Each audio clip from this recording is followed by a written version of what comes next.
안녕하세요. 하루쿤입니다. 오늘 들려드릴 이야기는 넷플릭스에서도 영화로 다룰 만큼 뜨거운 사건인 메넨데즈 형제에 대한 이야기입니다.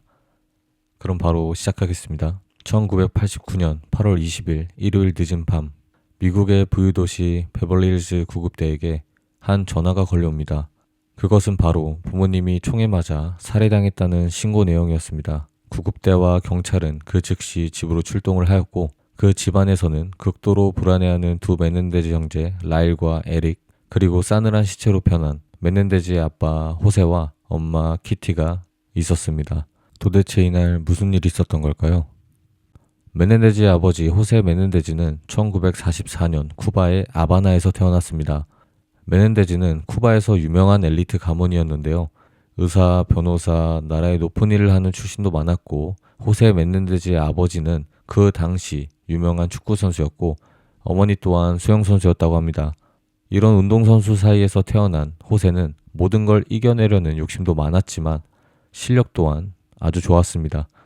어떠한 운동이든지 바로바로 배웠으며 항상 1, 2등을 놓치지 않았죠. 이렇게 부족함 없는 부유한 메넨데즈 가문은 쿠바의 혁명과 탈출 과정에서 모든 부와 명예, 특권을 잃어버리고 무일푼으로 미국으로 이민을 가게 되었습니다. 쿠바에서 이뤄낸 모든 것을 버리고 떠나야만 했죠. 그렇게 새로운 나라에서 하루 사이에 난민이 되어버렸습니다. 처음에 미국에 와서 멀리 있는 가족의 집에 가서 그 옥상에서 살기 시작했습니다. 어렸을 때부터 운동을 배우며 참는 법을 배운 호세는 미국에 처음 살지만 딱히 힘든 점은 없었다고 합니다. 호세는 운동 쪽으로 더 배우면 성공할 수 있을 것 같은 모습에 학교에서도 장학금을 지원해주며 공부를 하게 만들었습니다. 1962년 같은 학교에 자기보다 3살 연상인 메리라는 여자랑 사귀게 되었고, 그 여자를 키티라고 부릅니다. 키티는 1941년생으로 호세보다는 3살 연상이고 시카고에서 태어났으며, 그 동네에서는 미스 대회에 나가 1등을 받을 정도로 그 시절에 그냥 지나칠 수 없을 만큼 인기가 있는 여성이었습니다. 1963년 키티는 대학교를 먼저 졸업하고, 호세는 학교는 못 마쳤지만 학교를 버리고 그녀를 따라갔습니다. 그때는 호세가 19살이었고 키티를 따라 뉴욕으로 이사를 갔습니다. 호세는 수학을 좋아해서 전문대에 들어가 회계 쪽을 공부하기 시작했고, 그 외 나머지 시간에는 식당에서 설거지 알바를 했습니다. 그렇게 시간이 흘러 1967년 호세와 키티 사이에 첫 아이가 생겼고, 그 아이는 1968년 7월 10일에 태어나게 됩니다. 그들은 첫 아들의 이름을 라일이라고 지어줬고, 키티는 일을 그만두고 집에서 아이를 돌보기 시작했습니다. 호세는 뉴욕에서 아내랑 아기와 같이 살기는 불가능하다, 좋은 게 아닌 것 같다라는 생각을 했는데요. 그러한 이유에는 뉴욕은 물가가 비싸도 너무 비쌌기 때문이죠. 그래서 결국 뉴저지로 이사를 가게 됩니다.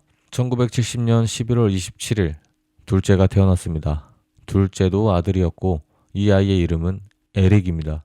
호세는 에릭이 태어난 이후 하는 일이 잘 풀렸고 자신의 직업과는 정반대인 음악 쪽으로도 일을 하게 되었는데요. 음악 쪽으로 일을 하면 많은 돈을 벌 수 있는 가능성을 보게 되었기 때문입니다. 그렇게 한 음악 회사에 들어가게 되었고, 호세의 엄청난 능력으로 금세 부회장 자리를 받게 되었습니다. 그렇게 1980년 그 시대 유명한 가수들을 데려와 계약하게 돼서 그때부터 호세는 부자의 인생을 살기 시작했습니다. 굉장히 비싼 집에 이사를 갔고 자신의 아들들은 비싼 개인 학교에 공부를 시키기 시작했습니다. 두 아들이 태어나 말을 조금씩 할 수 있을 때부터 호세는 아들에게 너네는 항상 1등을 해야 한다, 그 누구에게도 지면 안 된다 라며 다소 강압적인 교육을 했다고 합니다. 그런 호세의 강압적인 교육을 받으며 두 아들은 커가는데요. 공부든 음악이든 운동으로든 꼭 성공을 해야 된다며 매일같이 말했고, 좋아하든 좋아하지 않든 모든 것을 최고로 잘해야 한다며 세뇌시켰습니다. 형제가 가장 잘하는 운동은 테니스와 골프였고 그 스포츠 자체가 부자들의 스포츠라고 불렸죠. 호세는 두 아들에게 운동 쪽으로는 돈을 아끼지 않았습니다. 테니스 쪽으로는 아예 선수를 시킬 생각이었고, 그래서 가장 비싼 코치를 붙여 훈련을 시켰습니다. 엄마 키티는 학원이든 학교든 운동 시합이든 어디나 두 아들을 따라다니며 응원하였고, 메넨데즈 형제의 엄마이자 진심 어린 팬이기도 했습니다. 여기까지 들어본다면 부유한 가정, 동네에서 유명 인사, 아빠는 큰 회사의 대표, 좋은 아내, 성공한 남편, 운동 쪽으로 성공할 두 아들, 뭐 하나 빠지는 것 없이 정말 완벽한 가족이었습니다. 1986년 호세는 자신의 음악 쪽 사업을 그만두게 되고 영화 쪽으로 관심을 갖게 되는데요. 미국에서 영화 쪽으로 유명한 할리우드로 입성하기 위해 캘리포니아로 이사를 가게 됩니다. 1987년 생긴 지 얼마 안 되었지만 망해서 문 닫기 일보 직전인 한 영화 회사에 들어가게 되었고, 그 회사의 작년 매출을 보니 매출이 급격히 떨어지는 좀 안 좋은 상황의 회사였습니다. 그런 회사에 들어간다는 것을 아내 키티는 굉장히 걱정했지만, 한편으로는 남편이 그 망해가는 회사에 들어가서 다시 성공시킬 수 있는 사람이라는 것을 알았고, 그런 자신감과 실력을 믿었습니다. 그 믿음의 보답이라도 하는 것처럼 바로 1년 만에 손해보고 있는 회사를 이익 보는 회사로 만들었고, 그 다음 해부터는 2배의 성장을 이끌었습니다. 그렇게 호세는 망해가는 회사를 성공시켜버리죠. 이 영화업계에서 일하는 생태계 자체가 경쟁자가 좀 많았기 때문에 호세는 정당하게 일을 하진 않았습니다. 주변 사람들 얘기로는 정당한 방법이 있지만 어떤 일을 이뤄내기 위해서는 부당한 방법도 가리지 않는 모습이라고 합니다.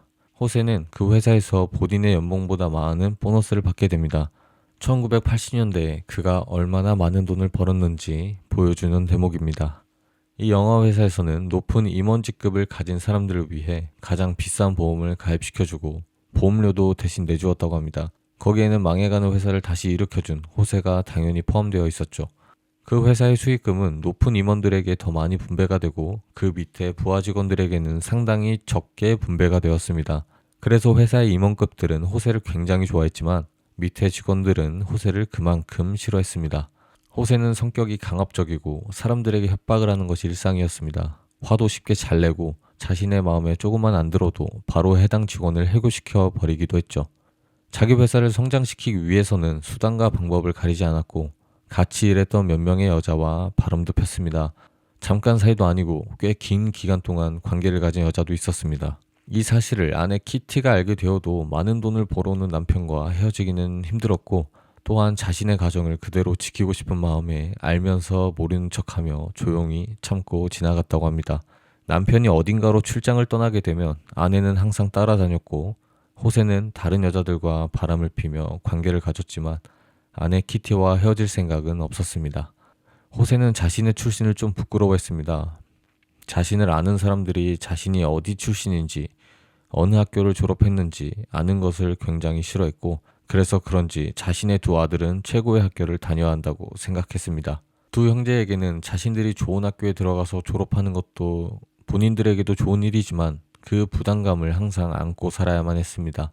형제들은 공부는 잘했지만 1등은 아니었습니다. 첫째 라이를 좋은 대학교에 입학시킬 것이라고 생각했고, 자신이 꿈꾸던 멋진 하우스를 짓기 위해 땅을 사며 남들이 봐도 누구나 부러워할 만한 그런 삶을 살고 있었습니다.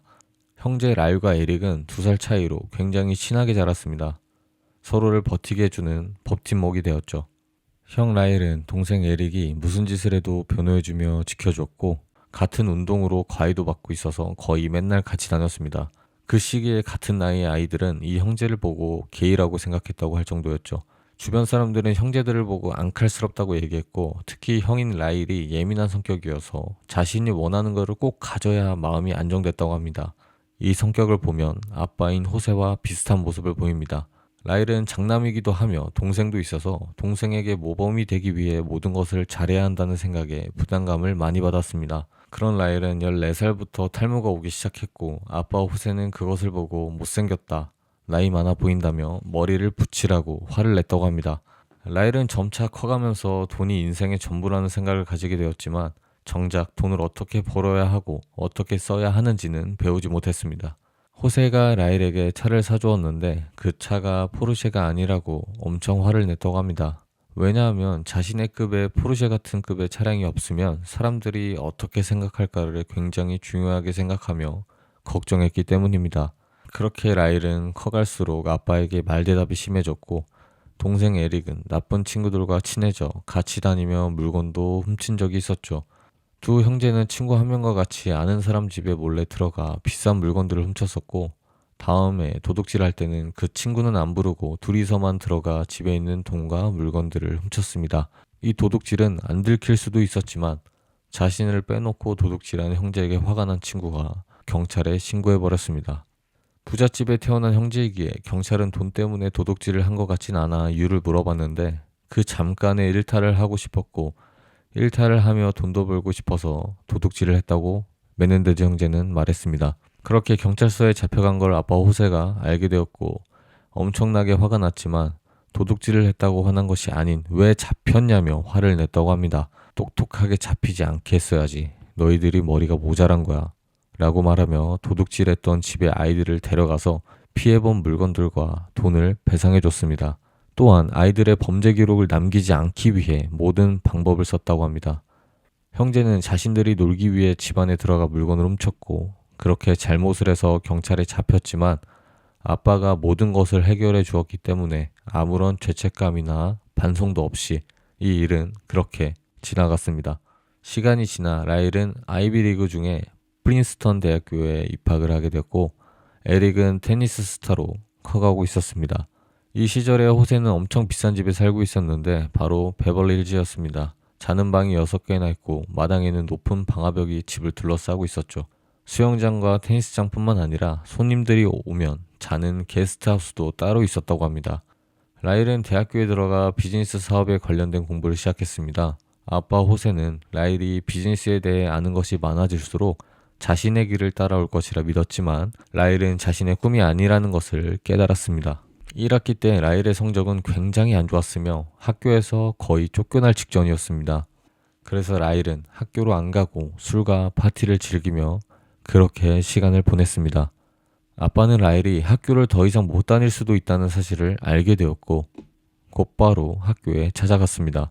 학교의 가장 높은 임원분과 만나 라일이 학교에서 제적당하지 않게 해결하려고 했지만 학교 임원들은 그 제안을 거절했습니다. 우리 학교에 공부하고 싶지 않은 애를 우리는 데려갈 생각이 없다. 당신의 아들을 데려가라.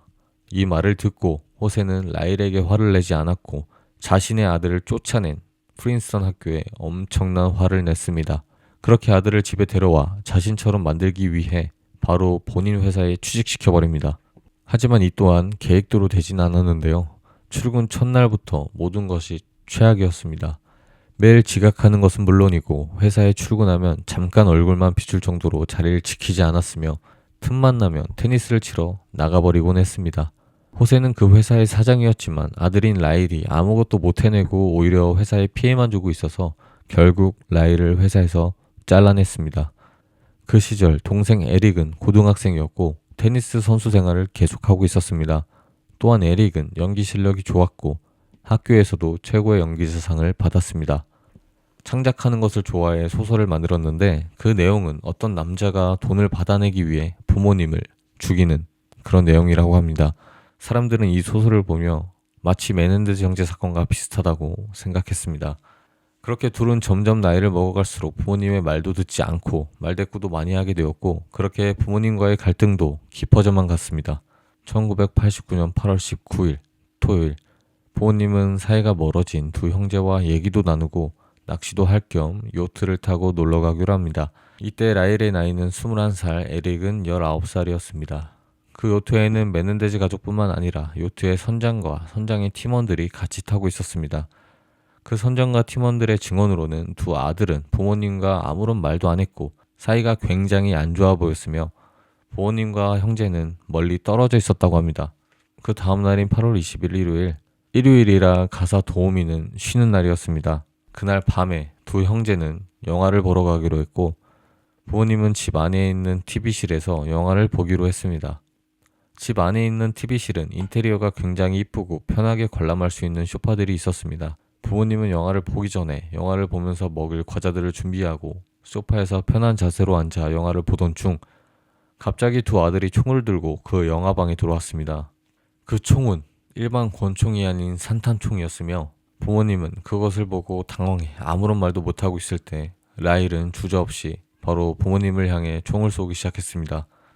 이 산탄총은 다른 큰 총들 중에 굉장한 피해를 입히는 총이었는데 한 번 총을 쏘면 권총을 10번에서 12번 쏘는 것과 같은 피해를 주는 총이었죠. 만약 이 산탄총으로 머리를 맞춘다면 그 머리는 폭탄 터지듯 터져버릴 정도였죠.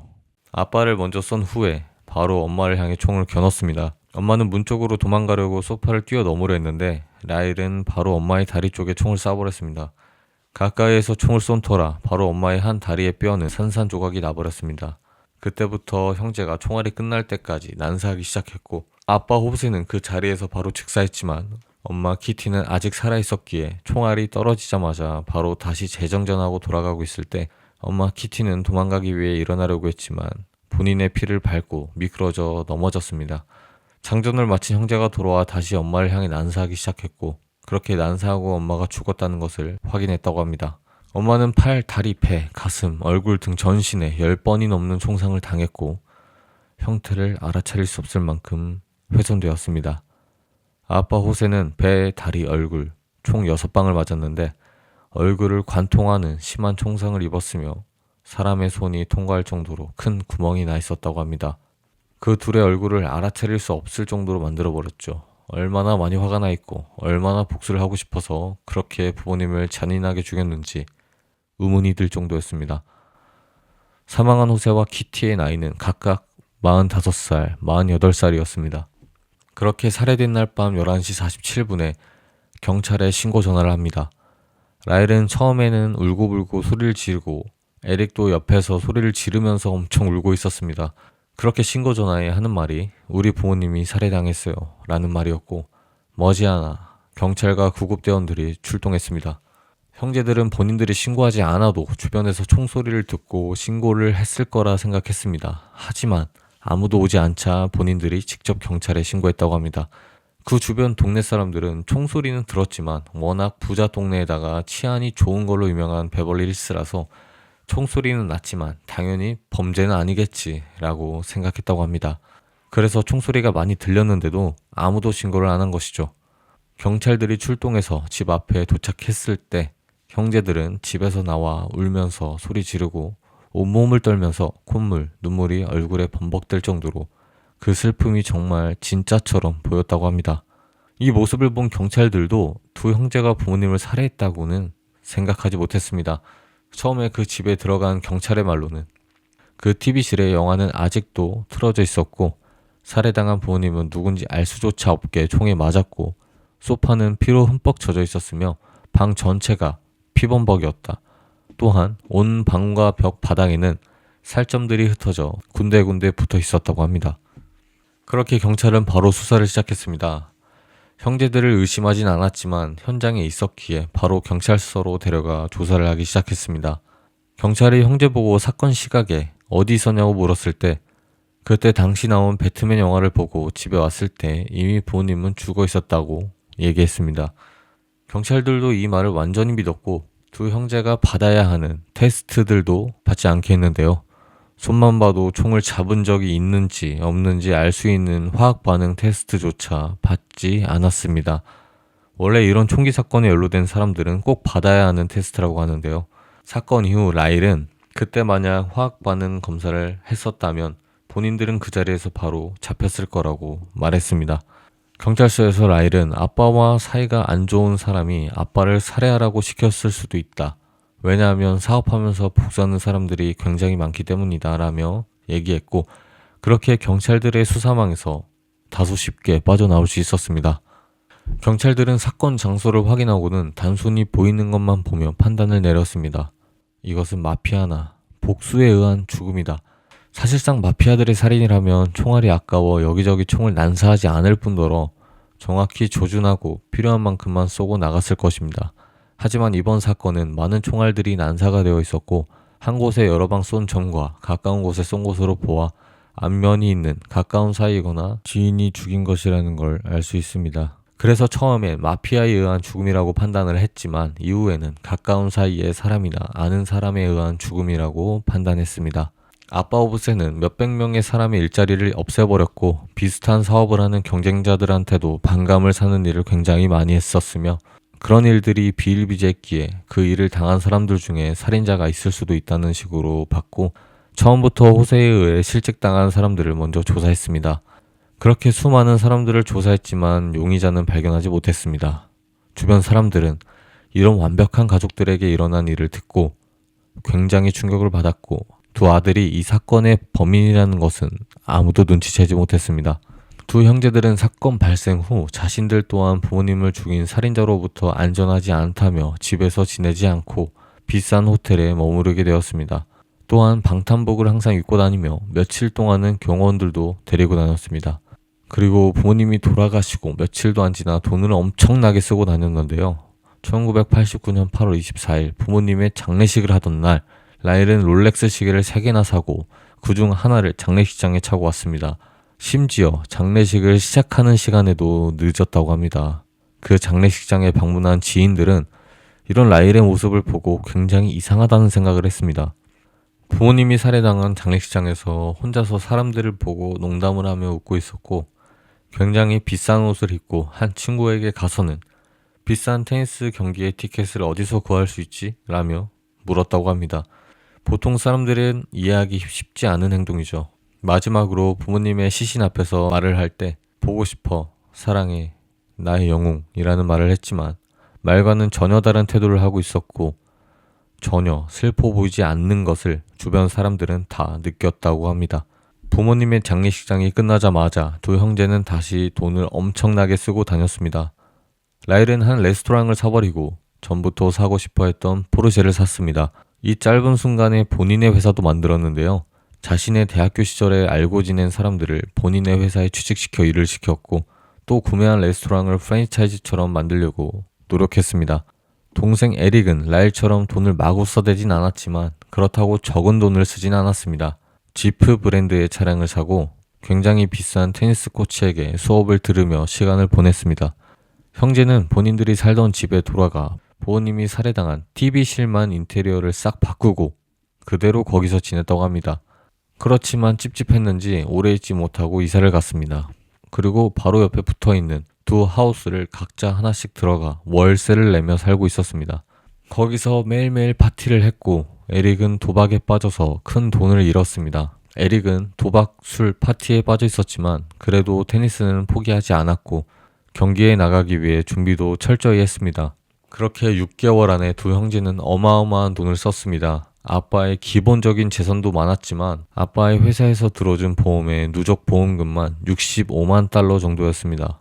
이 형제는 본인들이 이 사건에서 완전히 빠져나왔다고 생각을 했고 그렇지만 주변 지인들은 이 둘의 행동이 많이 이상하다는 것을 느꼈으며 두 형제가 부모님의 돈을 노리고 살해한 거 아니야? 라며 의심하기 시작했습니다.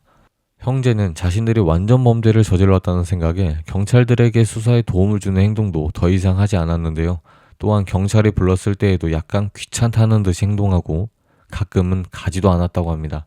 그때부터 경찰은 뭔가 이상하다고 생각을 했고 두 형제는 경찰에게 범인이 잡힐 것 같나요? 어떻게 진행되고 있나요? 라는 질문조차도 하지 않았습니다. 그렇게 경찰들은 두 형제들을 자연스럽게 의심하기 시작했고 자세히 관찰하며 조사를 시작했습니다. 그렇게 사건 발생 날로부터 7개월이 지나가고 있을 무렵 에릭은 정신적으로 많이 힘들어했습니다. 정상적인 생활이 불가능할 정도로 매일매일 부모님이 꿈에 나타났고 기억을 지우고 싶어도 지울 수 없었기 때문에 에릭은 이 사실을 누군가에게 말하고 싶었지만 그러지 못하기에 많이 괴로워하고 있었습니다. 에릭은 어릴 적 절도를 해서 상담받았었던 정신과 의사 오지얼 박사에게 살인사건 이후에 다시 상담을 받으러 찾아가게 되었습니다. 극도로 불안하고 초조한 모습을 보이며 상담을 받으러 간 에릭은 상담을 하던 중 오지얼 박사에게 산책을 가자고 제안했습니다. 그리고 나가서는 죽은 아버지에 대해 얘기를 했는데요. 그가 얼마나 훌륭한 사람이었는지 말이죠. 그렇게 사무실로 다시 돌아가는 길에 사무실 입구 앞에 있던 주차 요금기에 에릭은 몸을 기대며 말했습니다. 우리가 했어요. 오지얼 박사는 너희 부모님을 죽였다는 말이니? 라며 다시 물었고 에릭은 그렇다고 말했습니다. 이후 에릭은 그날 무슨 일이 있었는지 아주 상세하게 오지얼 박사에게 말했다고 합니다. 아버지는 완전히 지배적이다. 절대 만족시킬 수 없으며 완벽주의적인 기준이 있다. 그리고 어머니를 심하게 통제하려고 했고 상처를 많이 줬다. 그래서 어머니도 많이 괴로워했다고 합니다. 어머니를 이 살해 계획에 포함시킨 이유는 그러지 않을 이유를 찾지 못해서라고 말했다고 합니다. 첫째로는 증인이 되었을 것이고 둘째는 어차피 어머니는 아버지 없는 삶을 감당하지 못할 것이며 세 번째로는 어머니가 너무 괴로워해서라는 말을 했다고 합니다. 이렇게 부모님 살해 사실을 알게 된 오지얼 박사는 에릭에게 형 라일을 부르자고 얘기했다고 합니다. 그러고는 대뜸 이 살해 자백을 녹음하자고 했습니다. 라일은 이런 오지열 박사의 태도에 어이가 없었습니다. 보통의 정신과 의사라면 우리가 이 일을 비밀리에 처리해보자 라며 환자의 비밀을 지켜줄 의무를 의사로서 지켰을 텐데 오지열 박사는 바로 형제들을 협박했다고 합니다. 라일은 이 사실을 오지열 박사에게 말한 에릭에게 굉장히 화를 냈습니다. 왜냐하면 라일은 오지열 박사는 믿을 만한 사람이 아니라는 것을 그 전부터 알고 있었기 때문인데요. 아버지가 살아 생전에 정신과 담당 의사로 오지열 박사를 고용했을 때 걸어둔 계약 조건이 에릭에게 들은 모든 상담 내용을 자신에게 전달하라는 내용이 담긴 계약서에 사인을 하라고 했고 오지열 박사는 그 내용을 확인하고 사인을 했기 때문입니다. 라일은 아버지가 그렇게 비윤리적인 의사를 고용한 이유는 비밀 유지 의무를 저버릴 유일한 의사였기 때문이라고 말했고 그래서 자신의 아들이 의사에게 본인의 진심을 털어놓지 못하게 하려고 했다고 합니다. 오지열 박사는 본인이 협박을 당해 살기 위해 녹음을 했다고 재판에선 얘기했지만 라일은 그런 협박을 한 적은 아예 없고 만약 본인이 정말 협박을 당했으면 경찰에 가서 신고를 했을 것이며 전혀 우리를 무서워하지 않았다고 말했습니다. 오지열 박사는 그 당시 자신의 환자였던 주돌론 스미스라는 여성과 교제를 하고 있었는데 스미스에게 메넨데즈 형제의 자백하는 내용을 엿들으라고 지시했습니다. 이후 스미스는 오지열이 자신을 강간을 했다며 경찰에 가 신고를 했고 메넨데즈 형제의 자백 내용도 같이 신고했다고 합니다. 스미스는 오지열 박사를 체포하는 것이 주 목적이었지만 메넨데즈 형제의 이야기도 같이 말해버린 것이죠. 스미스는 오지열 박사가 집에서 자신을 납치를 했고 약을 먹이고 본인의 집에서 지내게 했으며 생명의 위협을 받았다고 얘기했습니다. 스미스는 경찰에게 오지열 박사는 무서운 사람이고 범죄자이다. 그래서 이 사실을 알리고 싶어 얘기하는 거라며 말했습니다. 경찰은 바로 오지열 박사에게 가서 강압적으로 녹음된 파일을 뺏어갔습니다. 1990년 3월 8일 경찰은 바로 라일을 체포했는데 이스라엘에서 테니스 대회를 참여하고 있던 에릭은 아직 체포하지 못했습니다. 라일이 붙잡힌 다음 날 아침 6시에 에릭의 코치에게 전화가 왔는데요. 전화를 건 사람은 바로 라일의 담당 변호사 질 랜싱이었습니다. 질 랜싱은 에릭에게 지금 당장 미국으로 오는 가장 빠른 비행기 티켓을 사야 한다고 얘기했고 그 얘기를 듣자마자 에릭은 모든 것이 끝났다는 것을 알아차렸습니다. 1990년 3월 10일 점심에 로스앤젤레스 공항에서 입국할 때 경찰들은 바로 에릭을 체포했습니다. 두 형제를 재판받게 하기 위해서 사건을 이미 재판에 넘겼고 재판은 베벌리힐즈에서 했습니다. 체포되기 전까지만 해도 LA만 알고 있던 이 사건이 이젠 국내를 넘어 국제 언론까지 앞다퉈 보도하기 시작했습니다.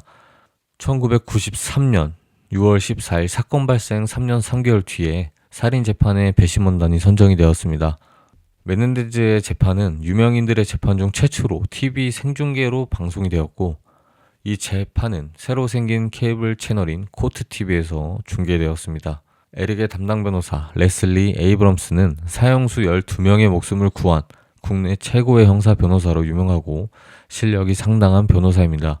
라일의 변호사인 질 랜싱은 국선 변호사 출신이지만 실력은 상당했습니다. 아주 우아하고 정직한 모습에 라일은 변호사에게는 흔히 볼 수 없는 모습이라며 질 랜싱을 자신의 변호인으로 선임했습니다. 메넨데즈 형제 사건의 담당 판사인 와이스버그 판사는 로드니 킹 사건의 판사로도 유명했습니다. 로드니 킹 사건은 백인 경찰 4명이 흑인 1명을 구타하고 재판에서 무죄를 받자 흑인들이 LA 폭동을 일으키게 만든 사건이었는데요. 그렇게 LA 국민들은 이 사건 이후 사법제도를 굉장히 불신하고 있었습니다.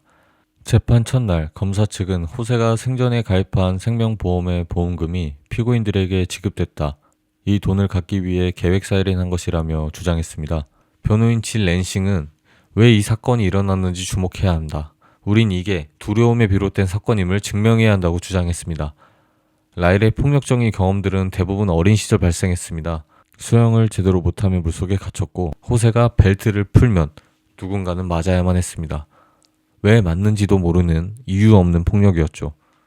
그렇게 그는 가학을 즐겼습니다. 아내 키티는 8년간 지속된 남편의 불륜 사실을 알게 됐고 두 아들에게 유서를 남겼다고 합니다.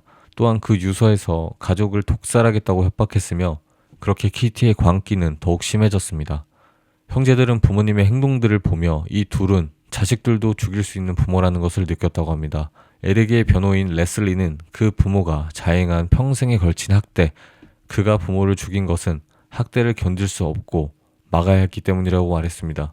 부모가 부유했기에 돈 때문에 범행을 저질렀다는 검찰의 주장에 그러면 가난한 아이들이 살인하면 뭐라고 할 건가요? 라며 반박했습니다. 검사 측은 증인으로 정신과 담당 의사 오지엘 박사를 세우기 위해 법무부 장관에게 의사 면허 박탈을 2주만 미뤄달라고 부탁했다고 하는데요. 이후 자백 녹음 파일을 받아내기 위해 캘리포니아 대법원에서 따로 재판을 받았는데 의사가 환자의 비밀 유지 의무를 안 지킬 만한 충분한 사실이 이 녹음에 포함이 되어 있냐는 주제였습니다. 이후 검사 측은 테이프를 받아내는 데는 성공을 했지만 재판이 거의 끝날 때가 다 돼서야 받았다고 합니다. 재판이 있기 3년 전 1990년 6월 LA 카운티 보안관서에서 메넨데즈 형제가 탈출을 시도했다고 발표를 합니다. 보안관이 바로 형제의 방을 수색했고 부보안관은 에릭의 방에서 라일이 에릭에게 쓴 편지를 발견하게 됩니다. 편지는 전부 17쪽이었고 편지의 끝부분에는 읽고 나서 없애 라고 적혀 있었습니다. 라일은 가족에게 있었던 추악한 일을 세상에 말을 하는 게 부모님을 또 죽이는 거라고 생각했고 그러고 싶지 않아 했습니다. 편지에는 난 아빠를 위해 포기 안 해. 아빠가 지켜보고 계셔. 절대 실망시키지 않을 거야. 우린 돈 때문에 그 무엇도 안 했어. 라고 적었습니다. 하지만 이 편지가 들키고 나서는 자백을 할 수밖에 없었습니다. 에릭은 편지를 없앴어야 했지만 본인에게는 굉장히 소중한 편지여서 못 없앴다고 합니다. 왜냐하면 라일이 자신의 감정을 솔직히 털어놓는 편지였고 그래서 그것을 버리기 싫었다고 합니다. 탈출 시도를 발표한 2주 뒤 보안관서는 다시 조용히 성명 발표를 합니다. 라일과 에릭은 탈출 시도를 하지 않았다. 착각했다는 발표였죠. 그렇게 어이없게도 자신들이 부모님을 살해했다는 내용을 가족에게 알려야 했고 그것은 굉장히 괴로우며 비극적인 일이었습니다. 온 가족이 부모님의 죽음을 다시 겪어야 할 뿐만 아니라 그 책임이 형제들에게 있다는 것을 아는 건 정말 가슴 아픈 일이었습니다. 정말 비극적이고 고통스러운 대화였죠. 라일이 개인적으로 굉장히 괴로워했던 점은 자신이 비밀을 지키려고 동생에게 편지를 썼기 때문에 그 비밀이 이 세상에 알려졌고 에릭의 변호인 레슬리가 자신에게 이 말을 하게 됐다는 것이라고 말했습니다. 이젠 말해야 해. 이 비밀을 지키려는 너의 집착이 검찰이 손에 넣은 이 편지를 쓰게 했고 그러니 넌 이제 그 이유를 말해야만 해. 라고 말이죠. 라일은 에릭을 붙잡고 애원했다고 합니다. 레슬리가 우리의 과거에 있었던 일을 재판에서 밝히는 결정을 내리지 말아달라고 말이죠. 레슬리는 이 편지를 보고 진작에 알아차렸습니다. 이 형제에게는 우리에게도 밝히지 않은 또 다른 과거가 있다는 것을 말이죠. 그래서 에릭과 라일을 수없이 설득해냈고 생각하기만 해도 끔찍했던 과거에 당한 일들을 재판에서 말을 한다는 것은 두 형제에게는 정말 쉽지 않은 결정이었습니다. 라일은 우리의 지난 과거를 말할 바에 그냥 재판에서 지는 게 낫다라고 말할 정도였죠. 형제들의 사촌인 벤더 몰레는 삼총사로 불릴 만큼 형제들과 가까운 사이였습니다. 벤더 몰레는 호세가 라일을 주방 조리대에 올리고 아빠가 잡아줄 테니 뛰어 라고 시켰고 그 말을 믿고 뛰어내린 라일을 잡아주지 않았다. 그러고 나서는 라일에게 아무도 믿어서는 안 된다 라고 말했다고 얘기했습니다. 호세의 매형 또한 5살밖에 안 된 라일을 주먹으로 때린 것을 봤다며 재판에서 증언했습니다. 라일은 아빠를 잠깐이라도 알았던 사람들은 다 이렇게 말했다고 합니다. 살면서 만난 사람 중에 가장 위협적인 최악의 인간이다. 그래서 재판에서 부모님의 인품을 증언하는 사람이 없는 것이라고 말했습니다. 검사 측 또한 아빠 호세에 대해 좋은 이야기를 해줄 사람을 찾았지만 그의 비서만이 유일했다고 합니다. 그리고 조사하면 할수록 호세가 어떤 괴물이었는지 알았다고 하죠. 호세가 죽은 건 인류의 이득이라고 생각할 정도였다고 합니다. 호세의 누나 마르타 카노 또한 재판에서 2살밖에 안 된 에릭을 철봉에 배달아 놓고 울지 말라고 소리치는 모습을 봤다며 증언했습니다. 또한 호세는 라일이 사촌들과 경쟁하는 걸 보면 무척 자랑스러워했다고 하는데요. 사촌들이 때려도 울지 않는 걸 좋아했다고 합니다. 그렇게 재판 37일째 미국의 가장 큰 관심사로 떠오르고 있는 메넨데즈 형제 사건에 형제들이 드디어 재판장에 본인들이 과거에 아버지로부터 당했던 일들을 자백하기로 결정했고 법원 앞에는 벌써 수많은 기자들과 사람들로 북적였습니다. 그렇게 시작된 재판에서 라일과 에릭은 충격적인 과거를 밝히게 됩니다. 라일은 6살에서 8살 사이 아빠가 성적인 접촉을 했냐는 질문에 라일은 울먹이며 그렇다고 대답했습니다. 어떻게 했냐는 구체적인 질문에 라일은 대화를 나누고 저에게 그런 시범을 보였어요. 저를 어루만졌고 자기한테도 똑같이 해달라고 했어요. 전 그렇게 아빠를 만졌고 우린 옷을 벗었어요. 아빠는 절 무릎 꿇게 했고 내 모든 움직임을 이끌었어요. 아빠와 구강송교를 했어요. 이후 어느 순간 증인에게 다른 행위도 했냐는 질문에 절 강간했다고 울먹이며 말했습니다. 아팠고 피가 났고 무서웠다고 대답했습니다. 라일은 엄마에게 아빠가 계속 만진다고 얘기를 했지만 엄마는 라일에게 그만 말하라며 화를 냈고 너가 과장하는 거라면서 너가 잘못하면 아빠한테 벌을 받아야 한다고 말했습니다. 정상적인 엄마의 반응은 아니었죠. 이후 라일에게 그 일이 있던 시기에 동생 에릭에게는 어떤 행위를 했는지 물었습니다. 라일은 에릭을 숲으로 데려가 함께 놀았어요. 똑같은 방식으로요. 라고 말하며 에릭에게 미안하다고 말했습니다. 재판장은 눈물바다가 되었습니다. 형의 진술을 듣던 에릭도 계속 울고 있었습니다. 에릭은 그 당시 형 라일의 미안하다라는 사과가 굉장히 충격적이었다고 합니다. 왜냐면 형은 미안하다는 말을 지금까지 단 한 번도 한 적이 없었기 때문이죠. 이어 에릭이 증언석으로 들어왔고 에릭의 신문이 시작되었습니다. 에릭은 증언으로 6살 때 처음 강간을 당했다고 얘기했습니다. 그 행위는 12년 동안 지속됐다는 얘기를 덧붙여 모두를 경악시켰습니다. 증언을 듣고 있던 라일은 굉장히 고통스러워했습니다. 왜냐하면 자신이 동생을 지켜주지 못했다는 죄책감 때문이었습니다. 이후 아빠를 살해하게 된 이유를 묻자 자신이 라일에게 아빠에게 성추행 당했다고 말해서라며 오열하였고 더 이상의 신문은 어려울 정도로 힘들어하는 에릭의 모습에 다음날 9시까지 재판은 휴정되었습니다. 그리고 다음날 이어진 재판에서 에릭은 호세가 방으로 들어와 속옷을 벗으라고 하고 성기를 주물렀다며 성추행 당한 이야기를 이어나갔습니다. 이런 행위를 당할 때 에릭은 아빠와 단둘이 보내는 유일한 시간이라고 생각해서 멈추고 싶지 않았다고 말했습니다. 그러한 행위를 할 때에만 아빠 호세는 에릭에게 다정했기 때문입니다. 싫다고도 얘기했었지만 호세는 칼을 가져와 손으로 머리를 잡고 칼을 목에 대며 널 죽여야겠네. 다음엔 그럴 거야. 라고 얘기를 했고 에릭은 이 말을 믿었다고 합니다. 이러한 행위들을 하면서 호세는 에릭에게 이걸 다른 사람한테 말하면 어떻게 할 것 같니? 라며 물었고 에릭은 때릴 거예요 라고 답하자 아니 죽일 거야 라고 호세는 대답했다고 합니다. 이 모든 이야기를 들은 배심원단과 국민들은 부모님 잘못이다. 그래도 부모님을 살해한 것이 더 잘못이다. 라는 편싸움을 하기 시작했습니다. 이 당시 모든 국민들이 보고 있는 라이브 방송에서 자신이 어렸을 때 학대를 당하고 성폭행을 당한 이런 아주 모욕스럽고 수치스러운 이야기를 하는 형제의 모습을 보며 많은 국민들은 메넨데즈 형제를 안쓰러워하며 동정했습니다. 1989년 8월 13일 사건 발생 7일 전 스탠퍼드 대학에 가서 아버지와 떨어져 지낼 생각만 하며 기다린 에릭에게 청천벽력 같은 일이 발생합니다. 아빠 호세는 넌 UCLA에 갈 거야. 그러니 이 집에서 계속 지내야 해 라고 말했습니다. 이 말에 모든 희망이 없어진 에릭은 자살까지 생각했는데요. 대학에 입학해 아버지로부터 이 집으로부터 떨어져 지낼 생각만 하며 버텨왔던 희망이 한순간에 무너져 버렸기 때문입니다. 그렇게 아빠 호세에게 벗어날 수 없다는 생각을 했을 때 이때까지 인생에서 가장 처참한 순간이라고 했습니다. 그렇게 아빠 호세에게서 벗어날 수 없다는 생각을 했을 때 이때까지 인생에서 가장 처참한 순간이었죠. 그래서 자신의 마지막 희망인 형 라일에게 자신의 성추행당한 사실을 고백합니다. 형 라일은 이 말을 듣고 굉장히 화가 나 바로 아빠 호세 방으로 달려갔고 역겨운 인간 에릭 사이의 일을 알고 있다. 다시는 내 동생을 건드리지 마 라고 소리쳤습니다. 하지만 아빠 호세는 무덤덤하게 내 말 잘 들어. 내가 내 아들에게 뭘 하든 상관하지 마. 이 대화는 없었던 거다 라고 말했습니다. 엄마 키티는 라일과 에릭이 아빠로부터 당한 일들을 전부 알고 있었지만 두 아들을 지키기 위해 아무런 행동도 하지 않았습니다. 형제들은 이미 아빠 호제를 협박했고 아빠가 우리를 먼저 없애버릴 수도 있다는 생각에 먼저 당하기 전에 우리가 뭔가를 먼저 행동하자고 결심했다고 합니다. 그렇게 방으로 돌아온 라일은 자신이 살해당할 거라는 공포심에 휩싸여 자신과 동생 에릭을 지킬 방법을 찾고 있었습니다. 그렇게 금요일에 총을 구하게 되었고 샌디에이고에서 산탄총을 구입하게 됩니다. 사건 발생 하루 전에 요트로 가족여행을 떠났을 때 부모님이 우리들을 죽이고 바다에 던져 단순히 배에 떨어져 죽은 사건으로 덮을 것이라는 생각을 했다고 합니다. 그런 두려움에 부모님과 배에서도 멀리 떨어져 있었던 것이었죠.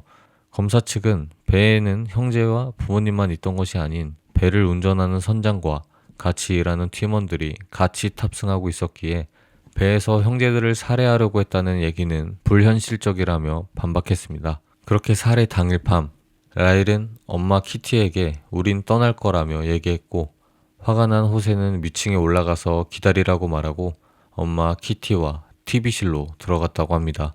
라일은 아빠와 엄마가 TV실에서 자신들을 죽일 계획을 짜고 있었다고 믿었고, 바로 동생이 있는 위층으로 달려가 지금 그 일이 벌어지고 있어 라고 말했습니다. 라일의 머릿속에는 자신이 먼저 TV실에 도착하기 전에 먼저 그 방문이 열린다면 우린 무조건 죽는다는 생각으로 가득했습니다. 그렇게 재빠르게 산탄총을 장전하고 문을 발로 차며 들어가 부모님에게 총을 쏘기 시작했습니다. 이후에는 영화관에 가서 표를 사고 총도 없앴다고 합니다. 혹시라도 본인들이 잡히지 않을 수도 있다는 생각에 알리바이를 만든 것이죠. 이렇게 메넨데즈 형제는 증인 56명을 세우며 변론을 종결하였습니다. 메넨데즈를 존경하는 많은 사람들은 이번 사건을 정당방위라고 말했습니다. 그러나 법적 관점에서는 아니었죠. 법적 관점에서는 불완전한 정당방위라고 말했습니다. 불완전한 정당방위를 쉽게 설명하자면 피고인은 실제로 자신이 위험에 처했다고 믿는다. 하지만 아무런 관련 없는 이성적인 사람이 영화 보듯이 그 상황을 멀리 떨어져 바라봤을 땐 그때 그렇게 위험하지 않았어 라고 말하는 이런 상황을 말하는 것이죠. 위험에 처해 있다는 믿음은 사실상 착각이었고 그로 인해서 사람을 죽인 것이다 라고 보는 것이었습니다. 1993년 12월 8일 최종 변론에서 에릭은 내가 왜 도망치지 않았느냐가 재판의 핵심이었고 검사는 계속해서 말했다고 합니다. 넌 떠날 기회가 있었어 라고 말이죠. 에릭은 전 도망칠 수 없다고 생각하기 길들여졌어요. 그 생각은 제 뇌 깊숙이 주입되고 훈련됐죠. 절대 달아날 수 없다고 생각하기에 뇌가 프로그래밍이 됐어요. 아버지는 슈퍼스타에 유명하고 부유했으며 역동적이고 강한 성격의 소유자였죠. 그리고 자녀들을 키우는 것도 자기 식대로 밀어붙였어요. 그걸 방해할 사람은 아무도 없었죠. 검사 측은 이번 사건의 재판은 아동 성추행에 관한 것이 아니다. 그들이 좋은 부모인지 나쁜 부모인지 가려내는 것도 아니다. 부부가 TV실에서 TV를 보다가 두 아들에게 처참히 살해된 사건이다. 라며 사건의 본질을 어지럽히고 있다면서 반박했습니다. 이에 메넨데즈 변호인단은 자신들이 먼저 죽이지 않으면 본인들이 죽는다고 굳게 믿고 저지른 비합리적인 살인은 살인이 아닌 과실치사라며 주장했습니다. 만약 1급 살인으로 인정이 되면 두 형제는 가석방이 없는 종신형으로 쭉 남은 여생을 감옥에서 살게 될 것이고 2급 살인으로 과실치사가 인정이 된다면 비교적 형량은 가벼워집니다. 과실치사를 선고받으면 상당히 감형된 형량을 선고받아서 5년에서 10년 뒤면 풀려난다고 하는데요. 이것이 바로 메넨데즈 변호인단의 목표였습니다. 형사사건에서는 배심원단 중 단 한 명이라도 동의하지 않아도 판결이 나지 않는데요. 어느 쪽이든 11대 1이 된다면 재판을 다시 하게 됩니다. LA에서 열린 메넨데즈 재판의 배심원단 판단은 그렇게 일주일 이상 지속이 되었고 배심원단 중 모든 남자들은 메넨데즈의 1급 살인에 동의를 했고 반대로 모든 여자는 아무도 1급 살인에 동의하지 않았습니다. 어느덧 배심원단의 판단은 남자와 여자의 대결로 바뀌어 버려 있었는데요. 이러한 판단이 나온 데에는 이 당시 남자들은 아버지로부터 성적 학대를 당한다는 사실을 사실 받아들이기 힘든 그런 시대적 상황에 비롯되었다고 보여집니다. 그러나 여자들은 학대 문제를 이해하는 공감 능력이 뛰어났고 그렇게 한 달이나 더 수기 과정을 거쳤습니다. 그렇게 시간이 지나 1994년 1월 28일 판결을 발표하게 됩니다. 판사는 우린 어떤 혐의에 대해서도 합의에 가까워 줄 수 없었다. 오히려 각자의 입장에 더욱 확고해졌습니다. 배심원단의 판결에 도달할 합리적 가능성이 없다고 생각해 본 재판은 배심원단이 절망적 교착 상태에 빠졌다고 생각하고 무효 재판을 선언합니다. 그렇게 허무하게 첫 번째 재판은 무효가 되었고 두 번째 재판을 기각하게 되었습니다. 그렇게 첫 번째 재판이 끝나고 약 5개월 뒤 1994년 6월 세계적으로도 유명한 사건인 오제이 심슨 사건이 발생합니다. 그렇게 모든 언론을 오제이 심슨이 장악했고 대중은 자연스럽게 메넨데즈를 잊게 됩니다. 오제이 심슨이 체포돼서 카운티 교도소에 왔을 때 메넨데즈 형제를 다시 만났습니다. 아빠 호세가 심슨을 자신의 회사인 허치의 광고 모델로 고용했을 때 자신의 집에 와서 미식 축구공을 던져주며 놀았었다고 합니다.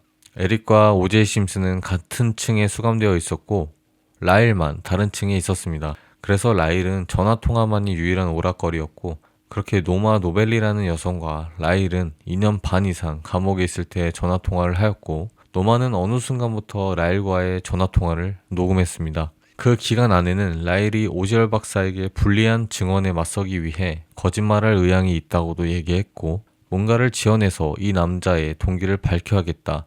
가끔 사람들은 진짜 그럴싸한 거짓말을 한다. 난 얼마든지 할 수 있다. 라는 그런 녹음 내용이 담겨져 있었습니다. 노마는 단순히 라일의 녹음 내용을 녹음하는 것에만 그치지 않았고 어느 순간부터 라일이 다른 여자에게 관심을 갖는다는 것에 환멸을 느낀 노마 노벨리는 이 녹음된 녹음 파일을 검사 측에 넘긴 것이라고 많은 사람들은 추측하고 있었습니다. 재판을 기다리는 검사 측은 언론에 말했습니다. 노마의 테이프는 라일을 묻어버릴 겁니다. 라고 말이죠. 하지만 변호인단의 신뢰성에 심각한 문제가 있다는 반박으로 결국 그 테이프 중 아무것도 증거로 채택되진 않았습니다. 그렇게 시간은 다시 흘러 1995년 10월 3일 오제이 심슨은 재판에서 무죄를 선고받게 됩니다. 오제이 심슨이 이기는 모습을 본 국민들은 유명인 재판에서 유명인이 무죄받는 것을 혐오하기 시작했습니다. 명백한 증거들이 나왔는데도 최강의 변호인단으로 무죄를 받는 모습에 국민들은 환멸을 느낀 것이죠. 아무래도 이러한 여파가 메넨데즈 형제의 두 번째 재판에 상당히 큰 영향을 미치게 됩니다. 오제이 심슨의 재판이 끝난 날로부터 8일밖에 지나지 않아 1995년 10월 11일에 메넨데즈의 재심이 열렸습니다. 개인적으로 타이밍이 아주 안 좋았다고 보입니다. 판사가 첫 재판을 무효를 당했던 터라 모든 사람들에게 욕을 먹고 좀 무시를 당했었습니다. 그래서 이를 가른 와이스버그 판사는 다 무시하고 유죄를 받아내기 위해 이미 재판 전부터 마음을 먹고 있었습니다. 배심원단들에게도 알고 있는 건 다 무시하라고 말했습니다.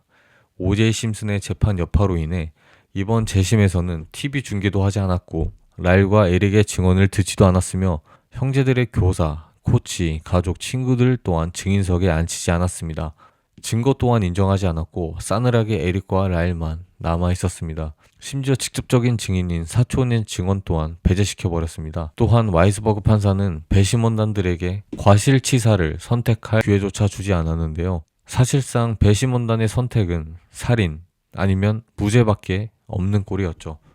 그렇게 검찰은 발생한 범죄의 구성 요소만 입증하면 됐다고 했습니다.